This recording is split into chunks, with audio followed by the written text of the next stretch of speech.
Michael Broadway is a professor emeritus of geography and a former dean of arts and sciences at Northern Michigan University.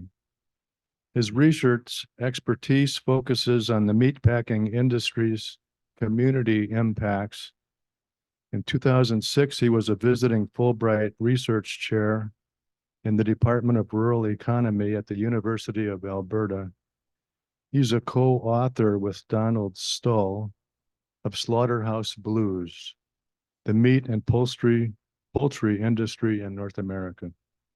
More recently, he has published on a variety of food and drink topics. He is a regular contributor to Rural Insights, a website focused on rural life in the Upper Peninsula in particular.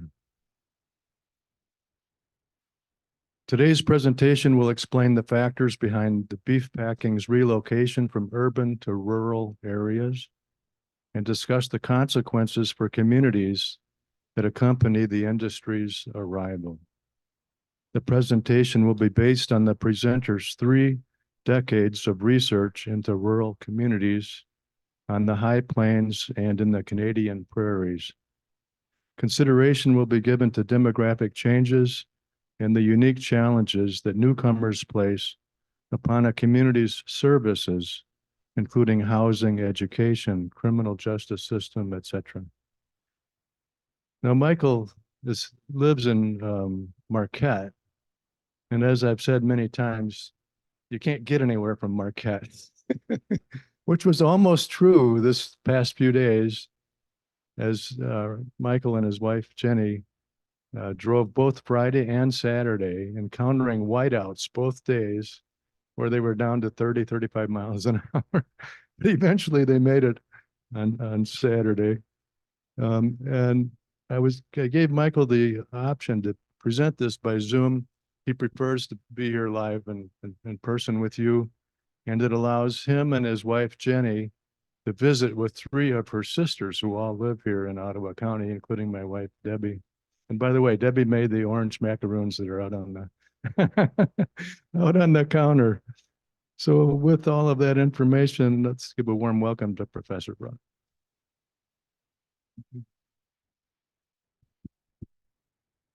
Okay, can you all hear me okay?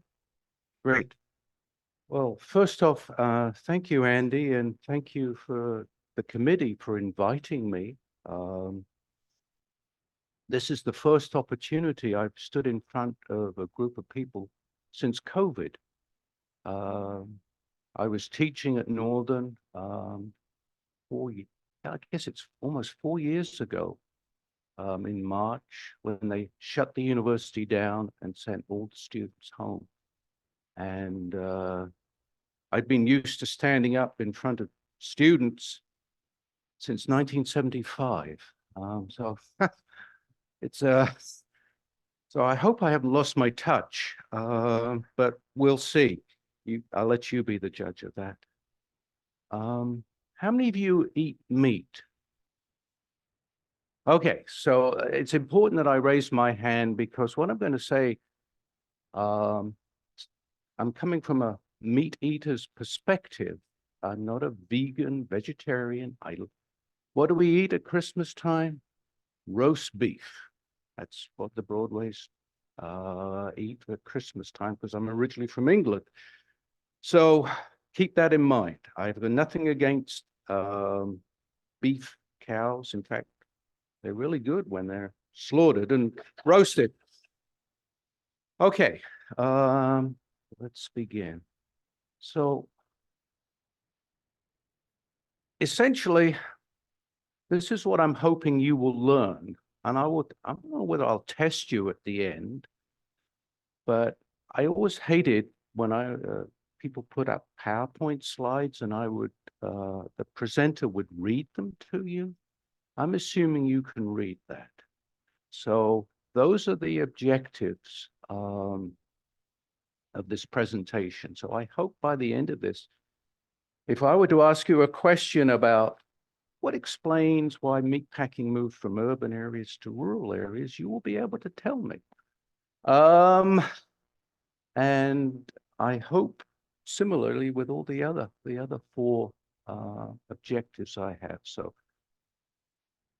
the presentation is divided into 4 parts. The historic pattern of meatpacking plants, this company called IBP, which no longer exists, which was revolutionized the meatpacking industry. Tyson, I'm sure you've all eaten Tyson products.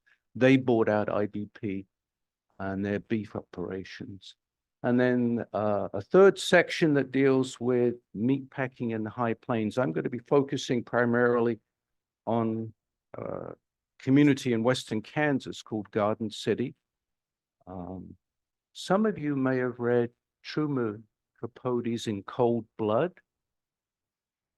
Holcomb, Kansas, site of the time that I was there, the world's largest beef slaughter plant. How many cattle could they slaughter in a day? Is that 500 an hour? So it would run for 16 hours. So it's what, 8,000? And in the evening or in the early morning hours, they'd bring in the cleanup crew to clean it up, and then they'd start again early in the morning, 2 shifts. And they'd run that 7 days a week. So you need a lot of cattle, at least live ones to begin with. And then we'll talk about the changes that occur in meatpacking plants, or in changes that occur in towns where there are meatpacking plants. Now, I'm a geographer by training, and a lot of people say, well, what on earth does a geographer do? And what on earth does a geographer have to do with meatpacking? And when I used to teach human geography to students, we'd always have to first lecture, what is geography? And I always came up with a 3-word definition, the why of where. Basically, that's what geographers do. They try and explain why things are located where they are. And it's applicable to all sorts of things. Obviously, in my case, we're interested in why meatpacking plants are located in a certain area. What explains that pattern? Well, that was my role in a lot of this research, is trying to explain why a packing plant would choose a particular town. So the why of where. So that's my role as a geographer. And I was working with an anthropologist from the University of Kansas through much of this research. And he was much more focused on micro level processes. One of the things that he did as a professor of anthropology was he got a job in a bar. He worked from like 10 p.m. to 2 a.m. And he would talk to the workers, particularly on payday, when they would like to go out and I don't know whether celebrate, but anyway, they would probably, that's where he got a lot of his insights on what it was like to work in a meatpacking plant, from just talking to people informally, when they were relaxed, and he would go and write up his notes. He'd go behind the bar and into the back room and write up his scratch notes on these interviews he would have with people. And he did both formal and informal interviews of what it's like to work in a meatpacking plant. So anyway, what else can I tell you? Some of my research was the focus of a CBC documentary on Canadian Broadcasting Corporation. It was actually called Slaughterhouse Blues. That's the anyway, let's begin with part 1 of this presentation, the historic pattern of meatpacking. Now, the way I used to talk about this was actually, this audience can understand this reference. Do you remember watching Rawhide? Yes, in England, I watched Rawhide, Clint Eastwood. was all about the cattle drives, right?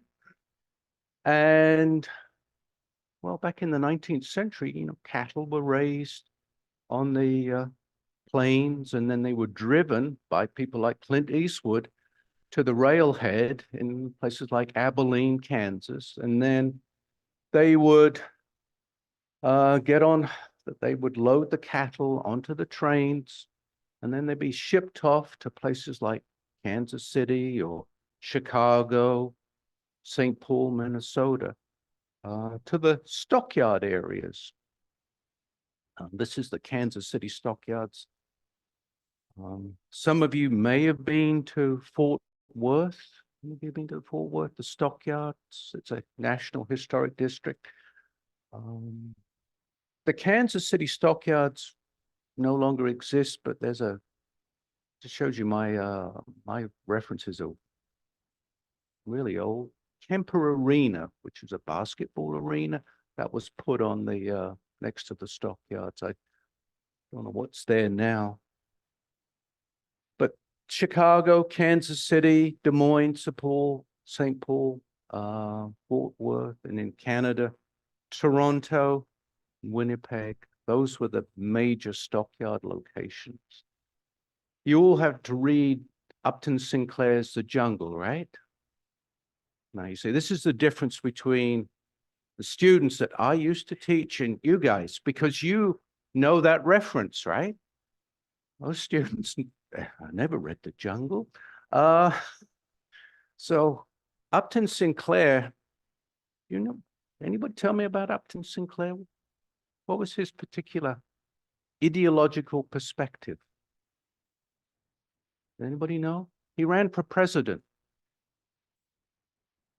Yeah, he was a socialist. And his most famous quote is, "I aimed for the public's heart and by accident hit its stomach." Because if you read The Jungle, it's basically a description of what it was like to work in a meatpacking plant in Chicago. And his intent behind writing that book was to get people really upset about working conditions.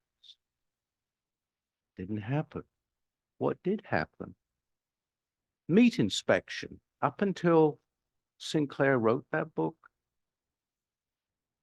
there was no federal inspection of meat inside plants. The only way meat was inspected was if it was, believe it or not, going to be exported to Europe. Then the Europeans insisted that the meat be inspected. But in the US consumers, no, there was no meat inspection. 6 months after Sinclair published The Jungle, the US government decided they better start inspecting meat. But working conditions, no. The thing that upset people the most was how meat was actually produced inside a plant. And so that's when Upton Sinclair changed things as a result of the publication of his book. You ever go to Chicago? That's all that's left of the stockyards. It's on the south side, not too far from where the White Sox play. Anyway, that's all that's left now. The stockyards closed in the early 60s, and what stockyards there were shipped out to Joliet.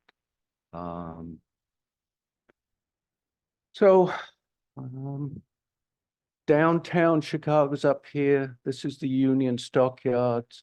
And to bring it up to date, what's this? The Dan Ryan Expressway, for those of you that ever go to Chicago.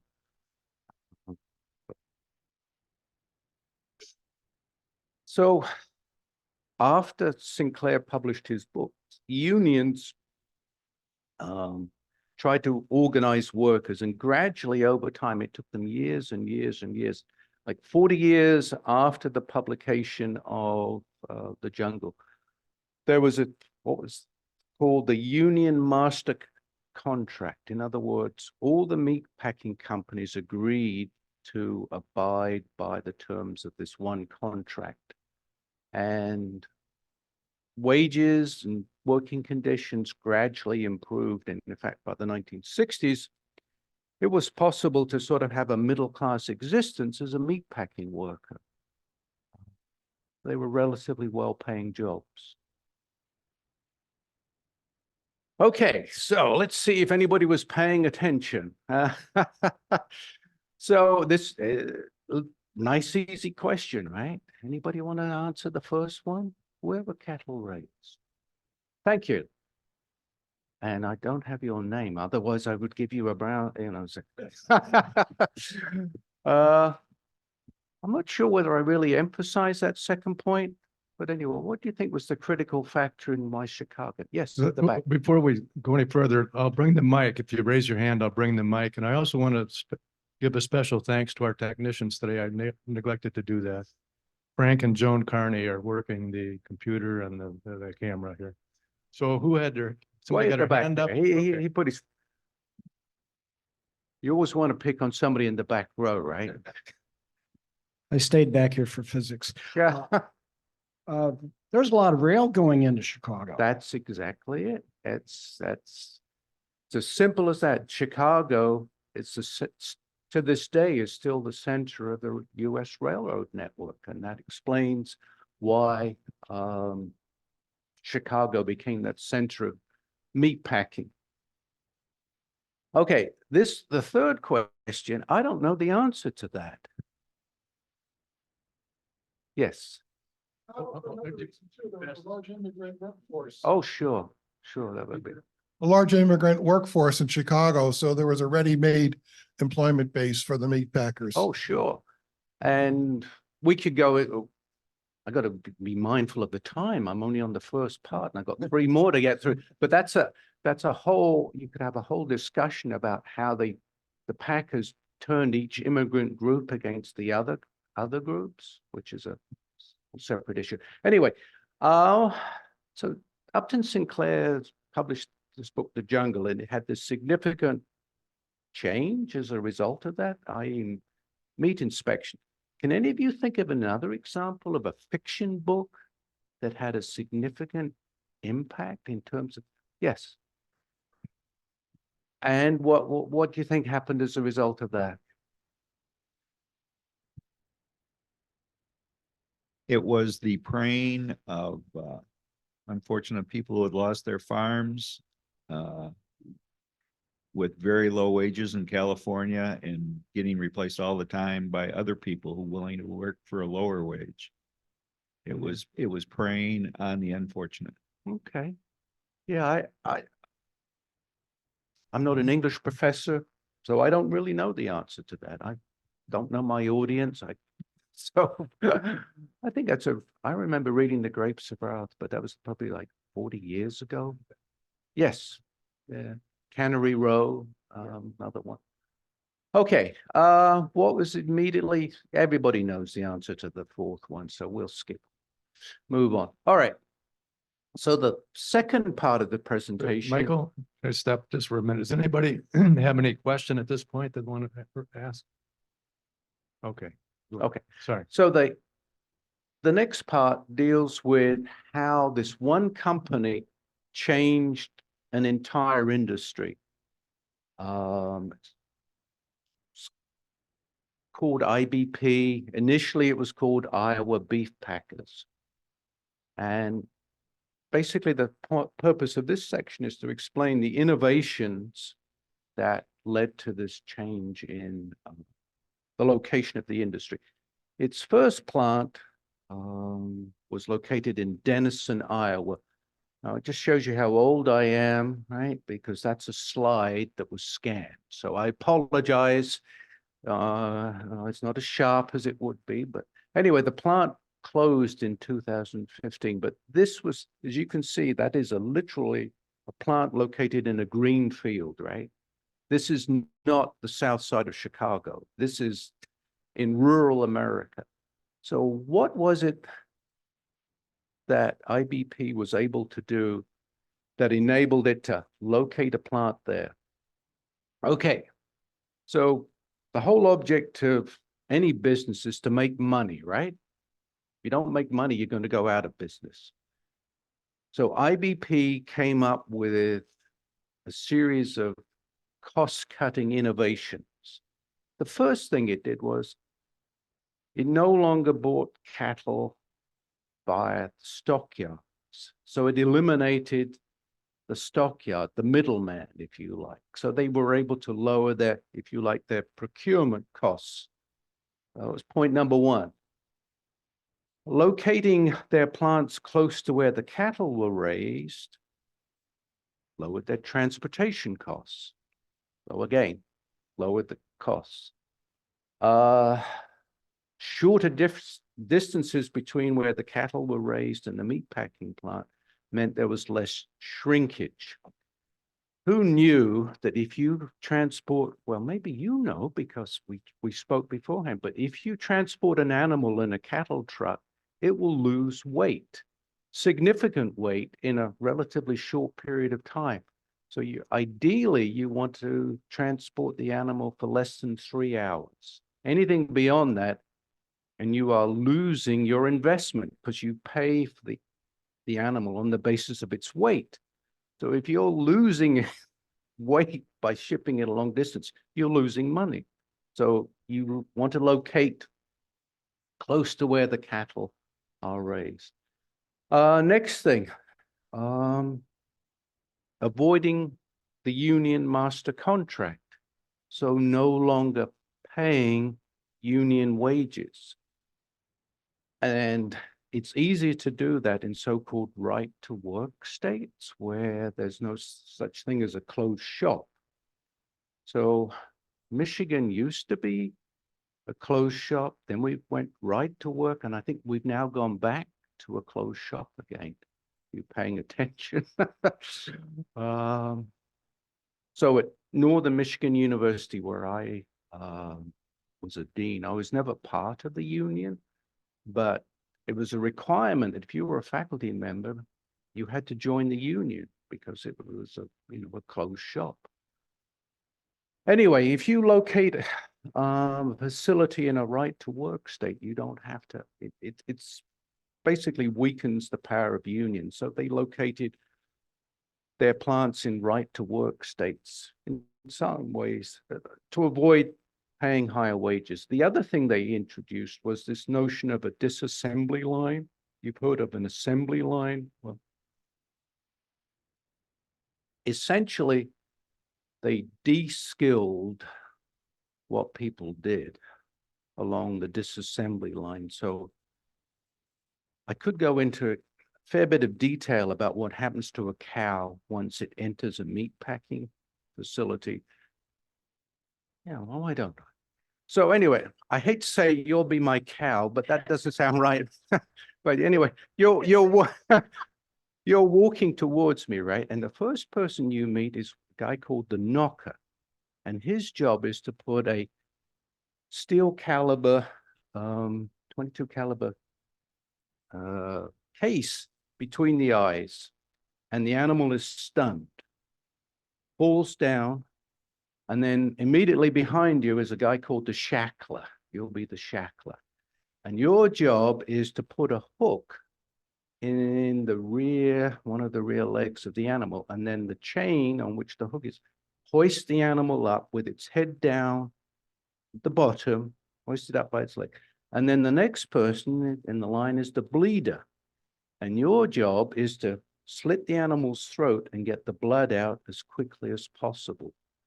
And essentially, it just goes from there. So somebody's job is to clip the ears off the animal, the tail, and essentially the animal is disassembled.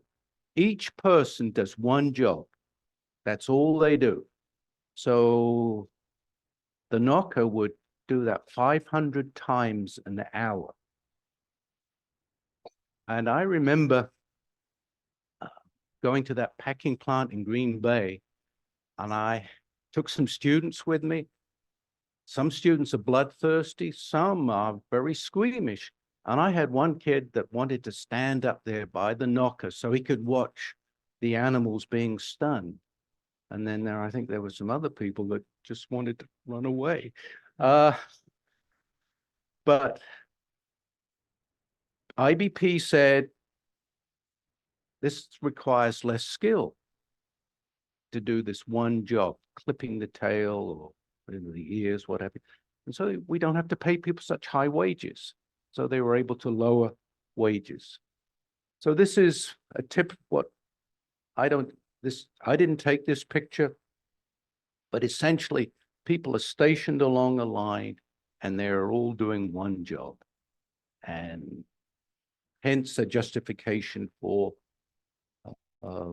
paying lower wages. Another thing that they did, and again, you guys could probably relate to this. In the old days, at least growing up in England, my mother would take me to a butcher's shop. And there in the butcher's, you would see these carcasses hanging up, right? And the job of the butcher was essentially to hack that carcass, so to cut pieces off the carcass into the sort of cuts that customers would want. You know, I forget what my mother would ask for, but anyway, IBP said, what we'd do is we will break the carcass down.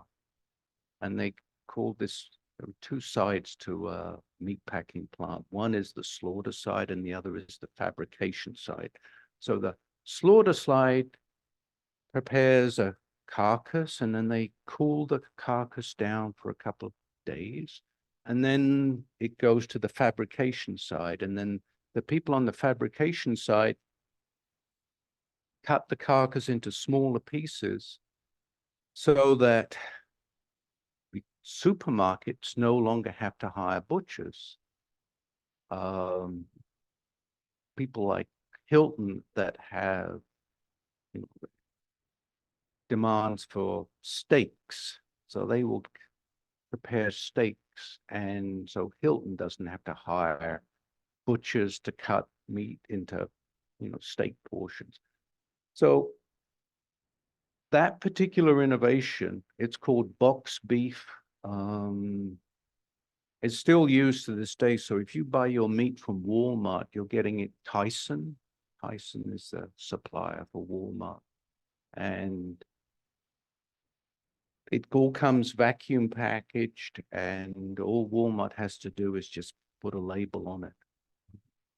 But again, it appealed to supermarkets and people in the hospitality industry because they didn't have to employ a butcher.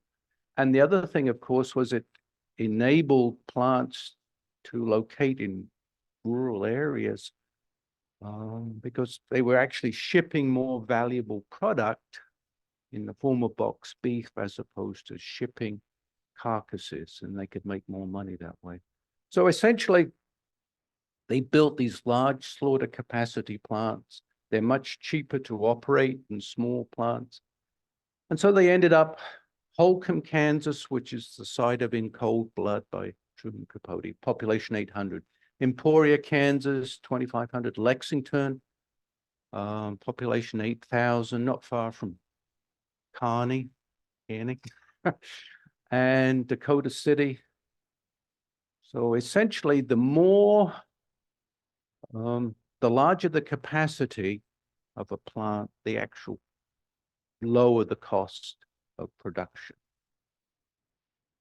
So what, in a capitalist system, you got a new company that comes on board, it's cheaper.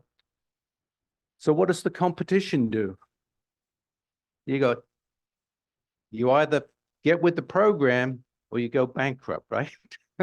And that's in fact what happened. Some of the old companies went bankrupt, like Wilson.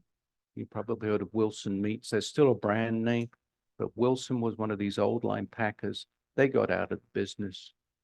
Armour, another brand that you probably heard of, they got out of the business. Cudahy. So they all go big or go home, right? And a lot of them just went home. Other companies decided to embrace the IBP model, and so you get more plants in rural areas like Dodge City, Kansas, Liberal, Kansas, Norfolk, Nebraska, Grand Island, Nebraska. So if ever you want to drive along Interstate 80 and turn off the highway and look at meat packing plants, there's some places for you to go to. Today, there are just 4 companies that control 84% of the beef business. Cargill, which is the world's largest privately held corporation based out of Minneapolis. Tyson, which purchased IBP, and then JBS, which is a Brazilian company, and National, which is also owned by a Brazilian company. But those are the 4 biggies: Cargill, Tyson, JBS, and National. All right, open-ended question. See what, is this a good thing where you have just 4 companies? We call it an oligopoly, which is the technical term here. Do you think it's a good thing from a consumer's perspective or even from a cattle producer's perspective? Now, I know we have one person who has a ranching background. Do you think it's good when you have just a couple?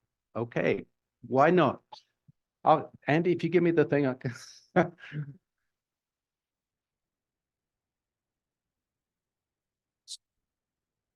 Well, it defeats the purpose if you're a cattle producer and you do want to sell to a meat packing, you just aren't able to geographically. And there is a reason why you would want to. My dad was a cattle dealer and sold a lot of cattle all over the United States out of Wisconsin, where you would want to sell some of your cattle that you bought too much of, or it wasn't conducive to what the purchaser, the buyer wanted. Maybe you have too many Herefords and they wanted a different style of cattle.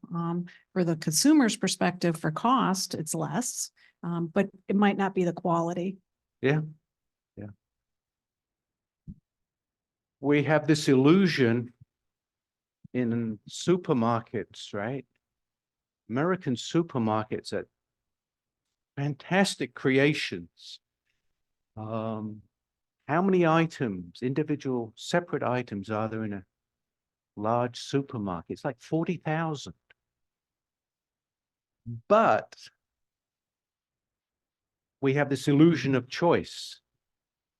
A lot of these things are all owned by the same people, like ConAgra is a good example of that. But anyway, that's a whole separate conversation. But from a cattle producer's perspective, you may only have one cattle buyer. And if you're in the business of selling cattle and you only got one buyer, who has more power? Why do we have oligopolies? Why does we supposedly have antitrust legislation, right? To stop the concentration of power in business. But why do we continue to have oligopolies? Are you cynical like me? Go ahead. We got somebody else. Yeah, back there. Yeah, I'm going to say it comes down to money. Okay, explain. We've got a political system which money talks, and it's all very well having antitrust legislation, but if you don't enforce it, it's irrelevant. Exactly. Doesn't matter what Democrat, Republican, they're pretty much, before this, was preparation for this, I went to Open Secrets, which is a website that enables you to track the amount of money that firms contribute to campaigns. And all you got to do is look at the key figures on the House Agricultural Committee or whatever business you're interested in.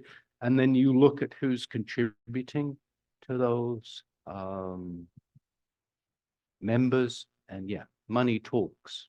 And so that's one of the reasons, cynical me, that's my interpretation of why we are tolerate oligopolies because the people that we elect to office are in hoc to the people that provide them with all these funds that enable them to get elected, right? You can disagree with that. This is academia, right? Okay, is there an alternative to this industrial meat production? Yeah, but the problem is the price, right? So that's the problem. You know, I always have an opinion, but this is not an opinion. It's just what you said. You can go to the farmer's market. You can buy beautiful meat at the farmer's, or if you can find a local meat a guy who has grass-fed beef or Mhm. whatever, and it's beautiful. But you don't want to eat meat very often because it's very expensive. It really cuts you back. You don't be just eating steak all the time. Yeah. So we have this wonderful system that's producing bountiful quantities of meat, but there are some negative effects. Michael, let me just cut in a second. Are there any questions on the Zoom or here in the audience? Any questions at this point? Okay, thank you. Okay, so here, bit of geography, right? So here's a map basically showing the concentration of beef plants. And as you can see, the high plains here of, Texas, the Oklahoma Panhandle and Western Kansas is where a lot of these plants are located, and obviously here in Nebraska. And obviously we go back to the geographer, the why of where. So why is it so many plants have moved out to the high plains? Well, part of it is to do with the availability of what we call fed cattle. Cattle are raised in feedlots for the most part. They're out on the range to begin with from 0 to 500 pounds, and then from 500 pounds to 1,100 pounds, 1,200 pounds, whatever the slaughter weight is. You want to get them as fat as possible in as short a time as possible. And that means a feedlot. And in order to, the ratio is you feed an animal 30 pounds of feed a day, and they will put on 3 pounds of weight. So what happens to that other 27 pounds? Okay, you don't need me to draw a picture or just use your nose, right? So if you've ever driven across the high plains, you will see these feedlots. And they are, some of them, 100,000 animals, 250,000 animals, all in one spot. And what are they doing? They're eating and taking a dump. Yeah, what's that? Eliminating. Okay. So you need these feed grains. Well, where does the feed grain come from? Well, milo, which is a typical cattle feed, corn fed to cattle. And how is that made possible? Well, the Ogallala Aquifer, which is this at one point, and maybe still is, the largest underground water source in the United States. And that's a feedlot. Now, why do you think it's all brown? What is that? Well, okay, it's manure. Very good. So feed grains got cultivated in the Western High Plains largely as a result of innovations in irrigation technology. Western Kansas has large supplies of natural gas. So a farmer would have a gas pump. He would use gas that's underneath the ground to power a pump that would pump out water on what was called a center pivot irrigation system, and I'll show that in a second. Anyway, that's the Ogallala Aquifer that it goes from Texas up through Kansas, all the way up through Nebraska. And this is where a lot of these feed grains are cultivated. Historically, you would have thought of the Corn Belt, right? Iowa, Illinois, southern Minnesota. But thanks to innovations in technology, irrigation technology, the Ogallala Aquifer supplies water for the cultivation of feed grains. And if you've ever flown across the western United States, you see those fields and you're thinking, what on earth are those circular fields? Well, this is what's called a quarter section, 640 acres. And within that 640 acres, there's a pump and a pivot, and it goes round very slowly and waters that area. And that covers like about 132 acres out of the 164. And back in the old days, I think the Homestead Act, Lincoln's Homestead Act, a settler could occupy a quarter section, 164 acres, and improve it. If they improved, I don't know what, 5 acres within a certain number of years, that land would, the whole 164 acres would end up in the hands of the settler. But anyway, this is this wonderful geography, if you like, fly over western Kansas and you see all these center pivot systems. Michael, I had a question on that. On the big, there's larger circles there. Were some of those almost a mile in diameter or not? Yes. Yeah, this one would it be? Yeah. Anyway, that's what it looks like at ground level. And what do you think one disadvantage with a system like that? If you've ever been in western Kansas in the summertime,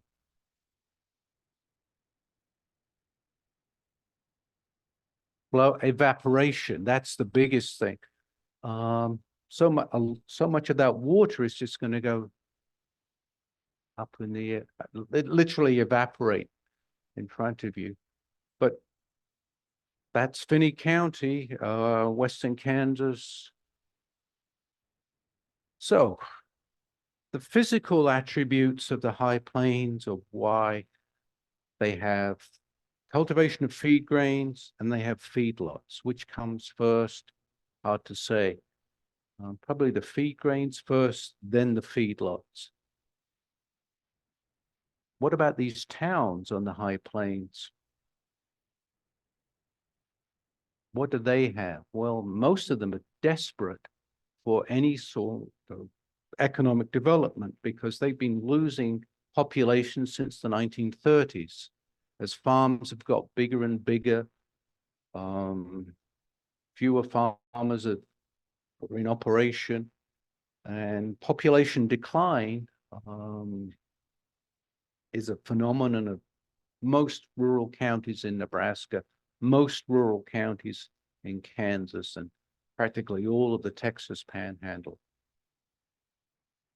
So there, the prospect of a meatpacking plant coming to town is, for some people, it's like dollar signs, right? Because there'll be these jobs. There's a payroll associated with the operation of the meatpacking plant. Wages are going to be relatively low, cheap land, low taxes. So this region has everything except labor. So, part 3. Andy, I guess we'll have you ready then. What's the purpose of a feedlot? Up the cattle. It's a fat farm, right? Yeah. Whoa. I've only been retired for 18 months. Okay. Um,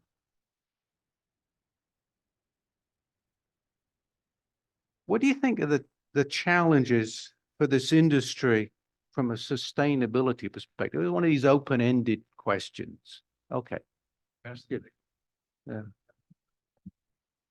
I just thought in the 1930s, when they started moving from urban to rural areas, that's when they started with refrigerated transportation systems, Sure. trucks and trains, reefer cars, and that allowed the meat to be rendered in rural areas and then brought to urban areas for distribution. Sure. So I think refrigeration had a lot to do with it, and enabled them to process it off-site and then bring it in. Yeah, that, believe it or not, Garden City, Kansas, which hopefully you know is now in Western Kansas, they built that plant to supply California with meat. And that's over 1,000 miles away. But that was the purpose. If you were to ask IBP why they located that plant there, it was to supply markets in California, shipping boxed beef in refrigerated trucks. One other question, maybe I'm getting ahead of, are you going to talk about the impact of West Michigan on poultry production? No. Okay.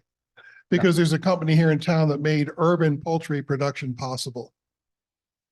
No, we're just talking about beef, Okay. Western Kansas. All right. Can any of you see a problem that's looming on the horizon for this industry? The aquifer. That's it.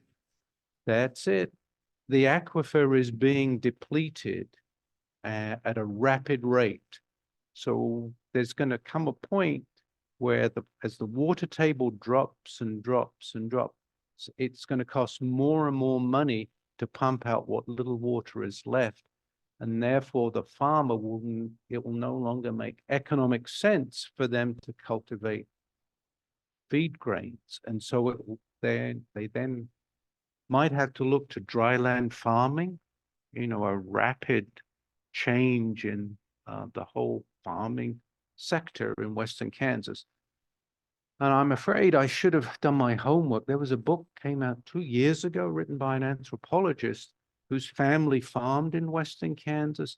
And the whole book was about the water crisis in Western Kansas now and how farmers feel they should resolve this issue, because the state says we should manage the water, but the farmers are very suspicious of the state managing this resource. And the result is nothing is happening except the water is being depleted.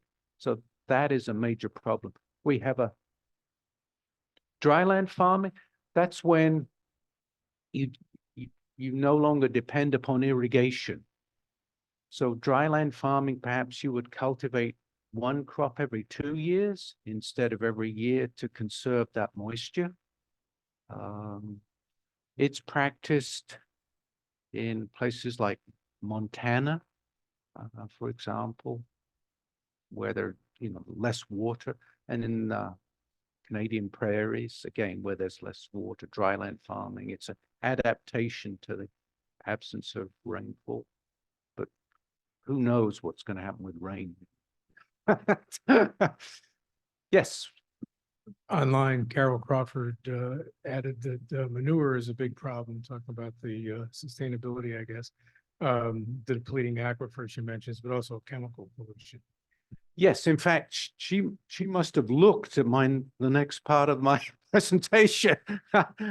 Manure is a major problem because it's so cheap. If you like, you can't ship it a long distance. I think it's 14 miles, and otherwise the cost of transportation of shipping a truckload of manure is such that doesn't make economic sense. So what do you do with all this manure? One of the problems, of course, is runoff into streams. And so you get pollution. And the other thing, of course, she mentioned manure, and what was the other one? Oh, nitrate pollution and the blue baby syndrome, but we'll get to that in the next. Okay, so the one resource that is essential for a meatpacking plant is labor. And that's the one thing that Western Kansas didn't have. So if you've ever been inside a meatpacking plant, you'll know that it's pretty unpleasant. At one point, it was the most hazardous industry in America. It had people suffer from repetitive motion injuries. Carpal tunnel syndrome is very, very common in a meatpacking plant. It's extremely noisy. Most people are wearing earplugs because it's just noisy. Hazardous, well, you've got sharp knives. You know, you've got to watch out for hanging sides of beef. You can get knocked over. Concrete floors. I mean, people wear plastic helmets, chain mail, for example, if you're working on the line to protect yourself from being cut. Not a particularly appealing job. And so what happens in plants is there's very high employee turnover amongst the line workers. Now 6 to 8% a month. What does that mean? Well, do the math. 12 times 8, that's 96%. When a plant starts up, its turnover can be like 200% in a year. So in other words, the plant in Finney County employed 2,800 people. Now, 2,000 of them were line workers. So that meant you had to get 4,000 people to get there to staff the plant. So constant turnover of people.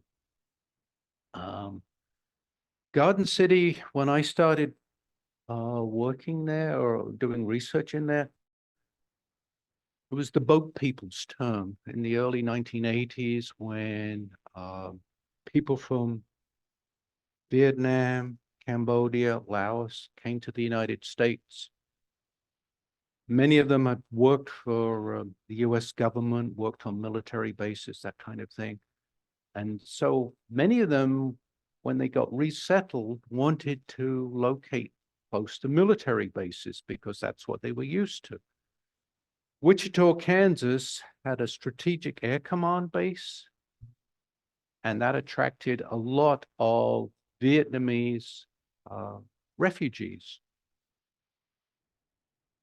In the early 80s, there was a tremendous effort to get people in work as soon as they arrived here. Working in a meatpacking plant, so noisy, it doesn't really help if you can speak English. In fact, you probably don't need English. Minimal training, ideal entry-level job for a refugee or new immigrant to this country.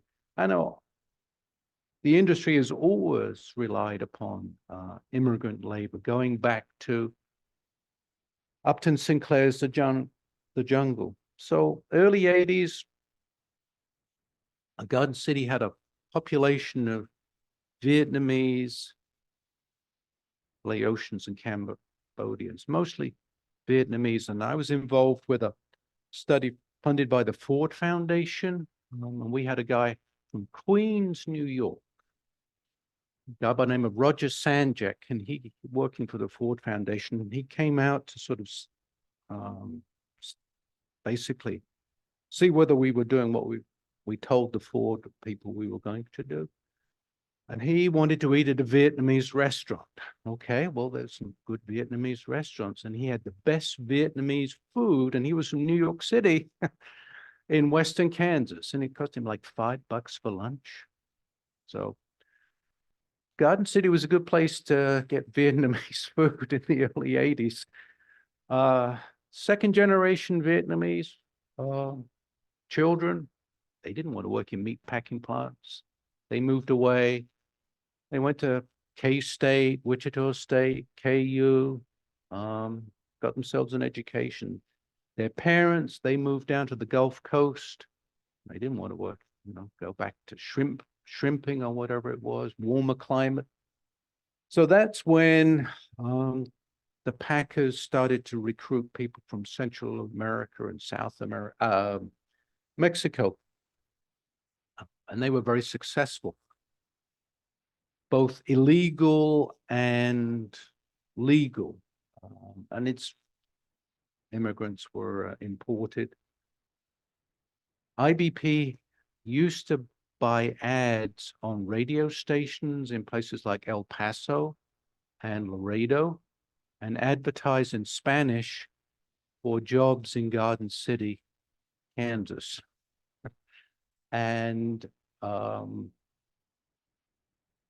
it back then, and it's still, I think the law is still the same. It's not illegal for a company to hire an undocumented worker.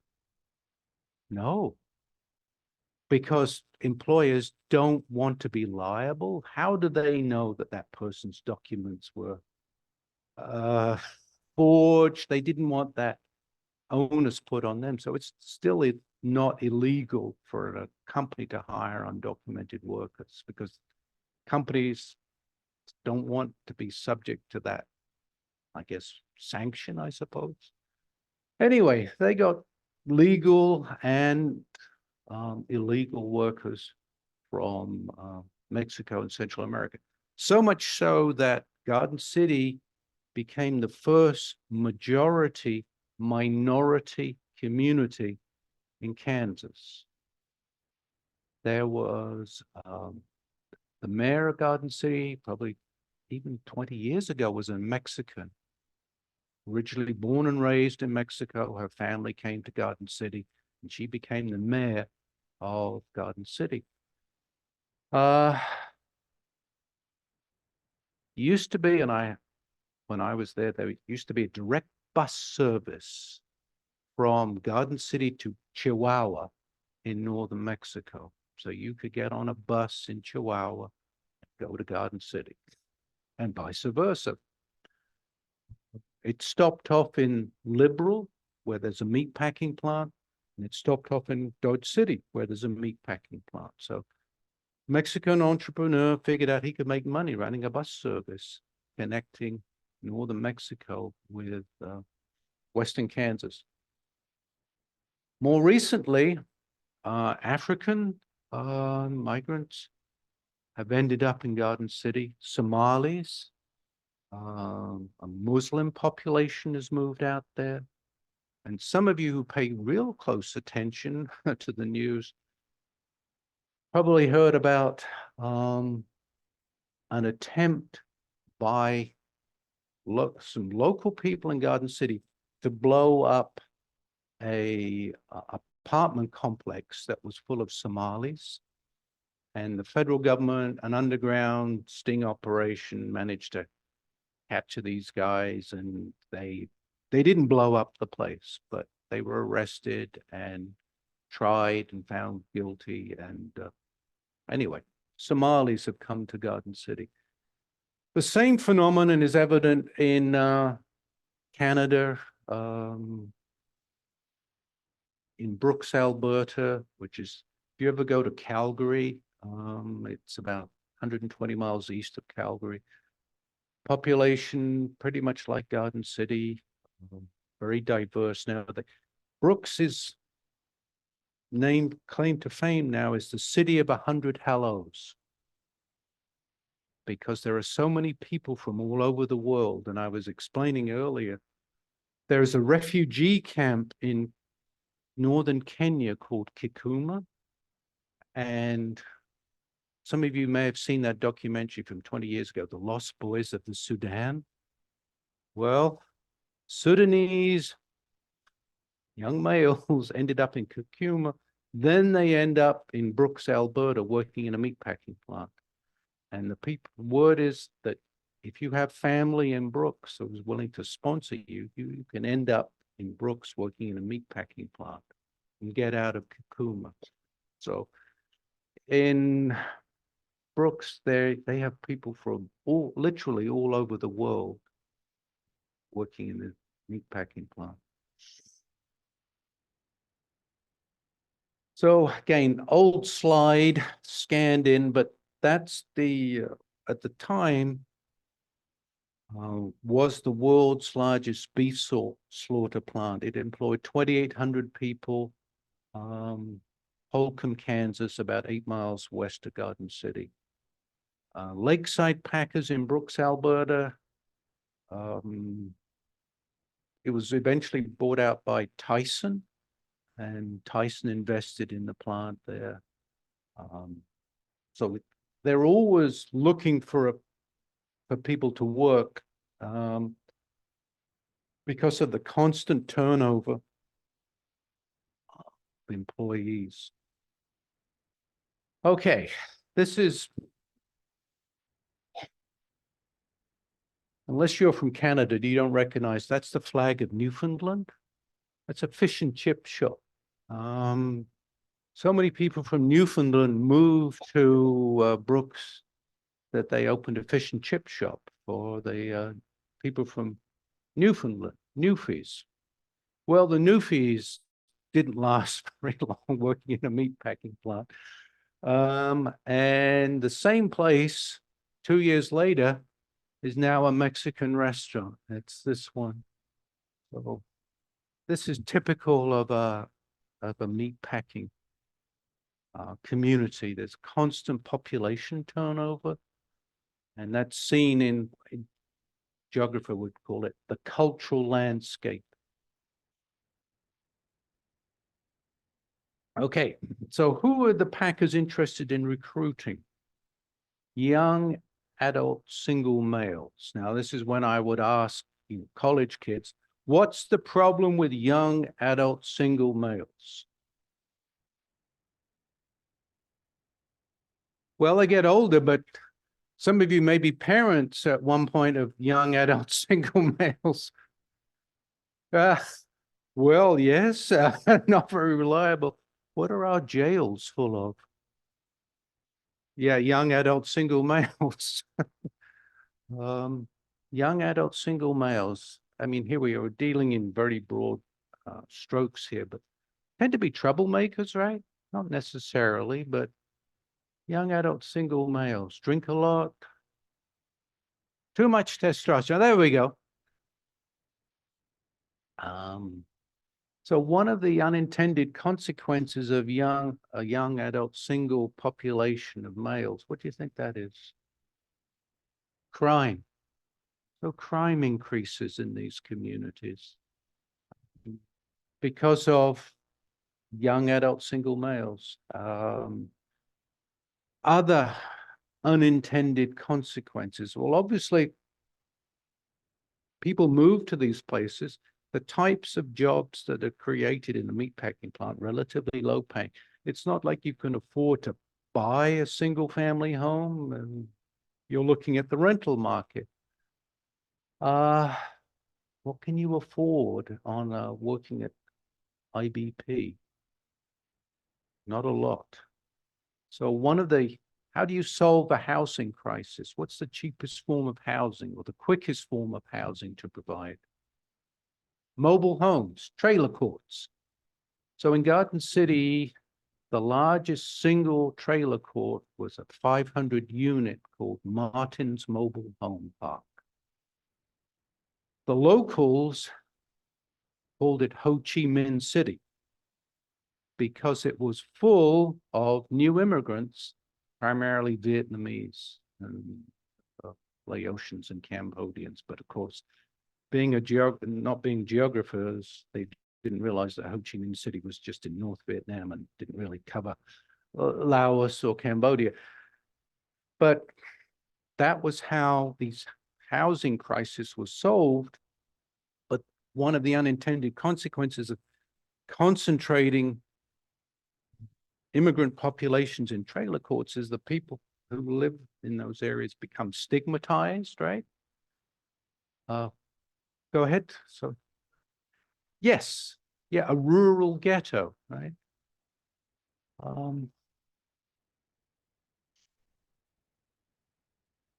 A lot of families, or at least in their initial stages, because they would work 2 shifts, families would double up. So some people would work the morning shift and they would sleep. Another family would sleep while those people were at work. And then when they got off work, the other family that'd been sleeping, they would go work at the second shift. And obviously this is a way for families to save money. Other unintended consequences. Under family reunification, of course, women would, eventually show up, and immigrants on the whole tend to have, particularly from developing countries, tend to have larger families, higher fertility rates, if you like. And so there'd be a big old baby boom. And so there'd be an increase in school enrollments. Garden City had to build 3 new schools to deal with the increase in young children. Obviously, the increase in crime meant hiring police officers. But the problem, of course, is, English language proficiency. Garden City got into, they provide scholarships for immigrants to go to community college, to get trained as, police officers if they were bilingual. Because again, enforcement of laws was difficult if people didn't understand English. So hiring additional police officers was another consequence. Oh, I should have mentioned healthcare. That was the second point there. IBP does or did back then provide health insurance, but most people couldn't afford the premium. So what do you do? The nonprofit sector in Garden City. Any of you Methodists? Hats off to the Methodists, because United Mexican American Methodist Ministries, I think I've got that correct, was the largest healthcare provider to the immigrant population. They wrote grants to people like Johnson & Johnson Foundation, Band-Aid people. They provide grants, and they would provide healthcare to many of the immigrants who couldn't afford health insurance provided by the company. The local hospital was a for-profit hospital, so they didn't really want to do anything with indigent care if they could avoid it. So that was another challenge. So the effects of that Latino migration we talked about can be seen in the profile. So this is Finney County, that's Garden City. Ford County, that's Dodge City.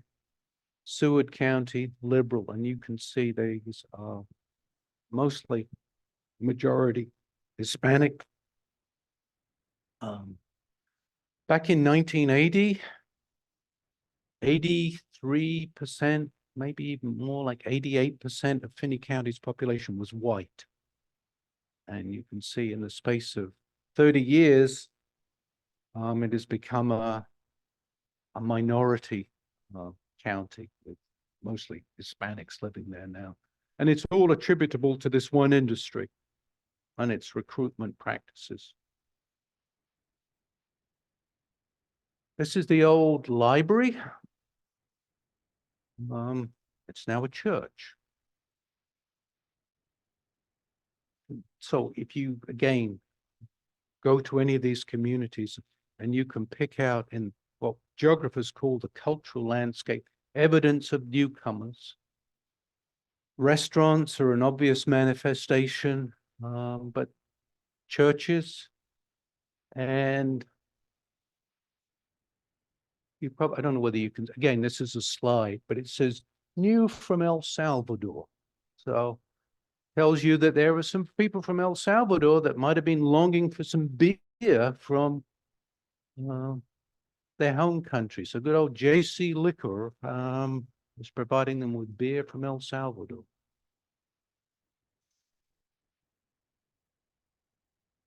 Well, what else would happen? You'd think that the payroll from the meatpacking plant would create additional jobs. Economists refer to that as the multiplier effect. So there's all this additional money in town. Surely there are going to be additional jobs that are going to be created. And so Walmart, of course, moved in with an enormous giant Walmart, but we all know about the nature of employment at Walmart, right? It's mostly people working 30 hours or less, part-time employment, in other words. Fast food, because of all the increase in truck traffic associated with shipping cattle to be slaughtered, there was a big increase in the demand for motels so that the drivers, after they dropped off their load, could get some rest before going back to wherever it was they came from. So basically, lots additional jobs were created, but they were low-paying jobs, just like relatively low-paying meatpacking jobs. And this leads to the other, I guess you could say, negative impact of meatpacking plants, of course, is the environmental issues. Feedlots have major dust and odor problems. I mean, you can smell a feedlot 10, 20 miles away. If you're downwind of it, these large plants, I mean, yeah, what's that smell? It's a feedlot. The waste issue we've already talked about. The necessity of providing nitrogen to these feed grains have led to increased nitrate levels in the Ocalal aquifer. We talked about the drops in aquifer levels. One phenomenon, of course, of using all this nitrogen is that the groundwater becomes polluted, and then you have this phenomenon of so-called blue baby syndrome, which is associated with a lack of oxygen in the baby's blood supply. And that is quite common in rural areas of America. Nebraska has a problem with it. Illinois has a problem with it. Wherever there's corn, it's cultivated. And a lot of pregnant women are forbidden from drinking well water. In rural areas, that's normally where you're going to get your water from. So that's a problem. Another unintended consequence, these cattle. Yeah, we talked about the removal of the manure and so forth. How about a removal of all the bones and the skin?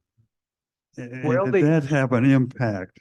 Or What did they do with that stuff? So the line in the industry line was, we use everything but the moo. Oh, okay. In other words, to go back to the last packing plant, I was banned from going to packing plants, but the last place I went to was just outside of Green Bay.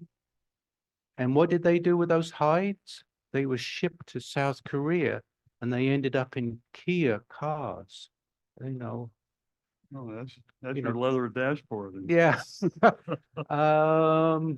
What else? The eyeballs, they were shipped off for medical use. I remember seeing a vat of eyeballs and they were going to be shipped someplace. And They one of the really did problems, reuse that and recycle all that stuff? yeah, there was one problem when we had mad cow disease, where they had to take some things out. Women's cosmetics would use parts of animals, believe it or not, lipsticks. And, if you thought about but theoretically, there could be the potential, I suppose, when when they was still trying to figure out the nature of mad cow disease, they tried to ban certain things, the reuse, if you like, of certain parts of the animal. So there was an increase in waste as a result of mad cow disease. But the US never really had many mad cows, at least officially, unlike Britain and Canada. But Britain was the home of mad cow disease. And if you don't know anything about mad cow disease, it was caused by, again, the old idea, getting animals as fat as possible, providing them with protein supplements. And the protein supplement for cows in England was from sheep. And sheep have this common disease called scrapie, which is a brain disease. And they figured that the scrapie ended up infecting cows because they were eating the remains of sheep as part of this protein supplement. And that's how mad cow disease got originated, because it's a brain disease in animals. And then, of course, the human form of mad cow disease is called Jakob-Creutzfeldt disease, if I got that correct. Yes. Oh, you made a point earlier about the hides going back to the Far East. That's mainly, I think, for an economic reason, is that the containers, we have more containers coming from east to west, and they have, economically, you don't want to have an empty container Oh, going sure. in the other direction. So if Sure. you ever been to a shipping, and when they're shipping those carcasses back, the smell is just horrendous because they don't clean them particularly well. That's why they're shipping them back to lower. Yeah. Lower. Anyway, historically, as I say, they've tried to make as much use of the animal. In fact,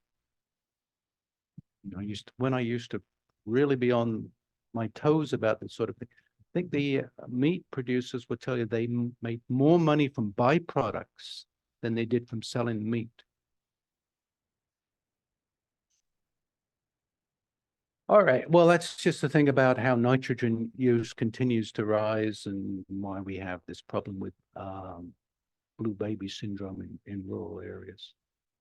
Okay, so here we are. We got 10 minutes left. I guess we'll just go to number 5 here, and then I'll give you an opportunity to ask questions. So number 5 says the next 2 slides provide a demographic profile of Pinnock County. And if you look at these data, despite all the jobs that are created, there's significant social challenges. So this is the first one now. So I think it's fairly straightforward here, but this is Finney County. So this says 80% of the people there have, graduated from high school, compared with 86% for the state of Kansas. Some college, only 51% versus 69% for Kansas. Unemployment, really low, right? Children in poverty, 19% compared with Kansas of 14%. Children in single-parent households, 30%, 29%. Violent crime, much higher than the state overall. And if we go on here, let's see, what else do we have here?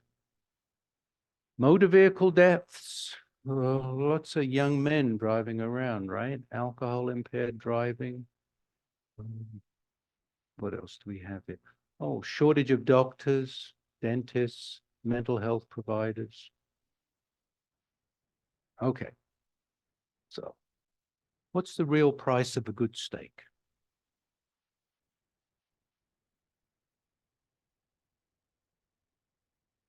That's my question. You can ask me questions. Did the more humane killing techniques that developed by Temple Grandin have any impact on beef production in the?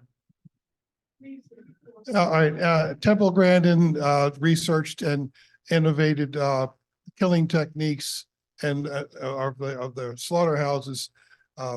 She's a woman Oh, with sure. autism.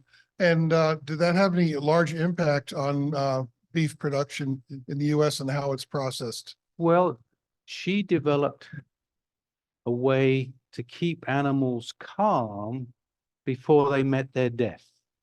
So essentially, she developed a spiral, I'll call it a spiral staircase, in which the animal slowly walks its way around and round it. That's right. And then it meets the knocker at the top.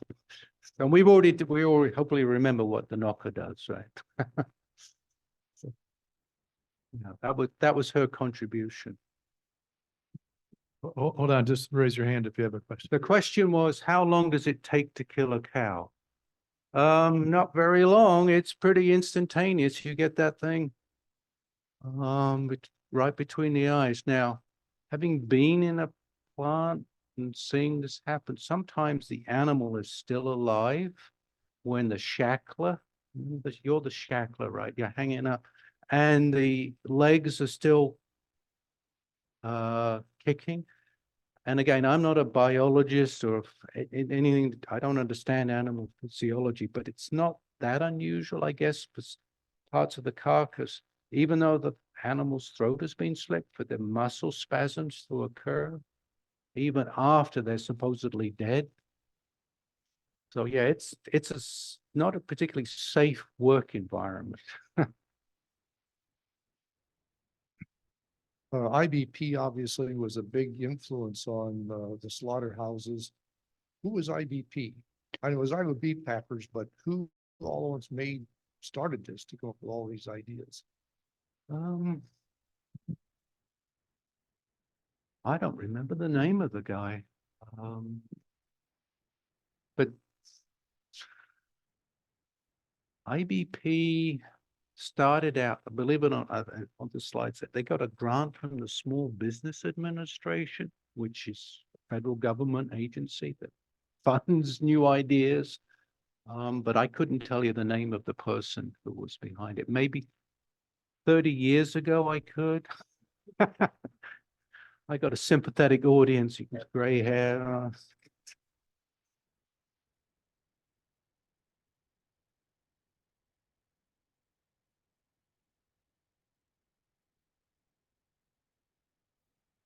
It's probably 20 years ago now that Michael Pollan wrote the book Omnivore's Dilemma. Mhm. Talked a lot about grass-fed beef and smaller operations and, eat anything, but make sure it's not too much meat. But has that had any major influence in this industry? And we see it now in the grocery stores, we can buy grass-fed beef. Is that a significant, is that for real? I guess sometimes I wonder if it's for real. I know at the farmer's market you get local, but I wonder if some of these things you can buy at Meijer or somewhere, if they make a significant difference. Based on the cost, you'd think it would be different, but I honestly don't know. I really, Grass finished is different than grass fed. yes. This has been a fascinating presentation and so many things that I had no idea about. I am also fascinated, if I may ask, how did a person living in the Upper Peninsula and teaching in the Upper Peninsula where cattle is not a thing, what triggered your interest in this topic? Okay, well, thank you for asking that question. I got my PhD from the University of Illinois in Urbana-Champaign. And my first full-time academic job was in Wichita State University in Kansas. And this was August 1984, I think. And I was the only geographer they'd ever hired, and I was hired by a committee of anthropologists, political scientists, and sociologists. And there was a man working in Western Kansas. He was in charge of refugee resettlement. He worked for what was called the Kansas Department of Social and Rehabilitation Services. And he called the three major universities in the state of Kansas, KU, K-State, and Wichita State. And he said, help. I need to prove to the federal government I have a refugee population here. Will somebody come out here and document their existence and write it up so then I can go and apply for grant money to start providing services to these people? So I guess the people at KU and K-State didn't reply. And I like to travel. So I thought, well, this sounds pretty good. I'll just drive 200 miles west of Wichita and go to Garden City. And that's what I did. And I met this guy, Ken Erickson, this chap's name, and became friends with Ken. And then Ken, I did the work that he asked me to do. And then I met this anthropologist from the University of Kansas, a guy by the name of Don Stoll. And we worked together, writing a couple of books and a bunch of articles. But I was born in London. I have no background in meat science or farming or anything. It was all happenstance, right? Just by chance. And I got, I liked working with this guy, Don. He was a good writer and he helped me in my career. So yeah, that's how I got interested. Yes. Let's see, Karen jumped in with an answer to the question about the IBP. In 1960, Andy Anderson and Currier Holman. There you go. Thank you. Founded Iowa Beef Packers in a single-story building in Denison, Iowa. You While saw their it. initial intent was only harvesting cattle, their vision for beef packing would ultimately revolutionize the industry. Yep. And she See, also adds that Somewhere in the back of my mind, I knew those names, but forget about it. she's got Wikipedia right there. on Yeah. her screen, so it's, but she also added that people with specific food allergies tend to be able to eat grass-fed beef, so it opens up the market to more money. Any final questions? Yeah. Well, can I just say thank you for being my audience and putting up with me for the last 90 minutes. And